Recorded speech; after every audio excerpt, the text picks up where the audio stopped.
இன்றே டவுன்லோட் செய்து உங்கள் ஃபேவரட் ஷோக்களை என்ஜாய் பண்ணுங்க. இது சூசைட் இல்ல, மர்டரா இருக்கலாம்னு சஸ்பெக்ட் பண்றோம். அதனால ஜாமீன் கிடைக்கிறதும் கஷ்டம்தான். பட் அதை நான் சொல்ல விரும்பல. எவிடன்ஸ்லாம் என்னால காட்ட முடியாது. கிளம்புங்க. கான்ஸ்டபிள், நான் சொல்றதெல்லாம் கொஞ்சம் சீக்கிரம் எழுதுங்க. நான் என்ன சொல்ல வரேன்? இவ்வளவு நேரமா உங்க ஆளுங்க ஒவ்வொருத்தருக்கும் பதில் சொல்லிட்டு இருந்தேன். எனக்கு நிறைய வேலை இருக்கு. டிஸ்டர்ப் பண்ணாம கிளம்புங்க.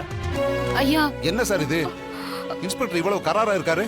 அதான் மர்டரா இருக்கலாம்னு சந்தேகப்படுறதா சொல்றாருல, அவரு அப்படிதான் பேசுவாரு.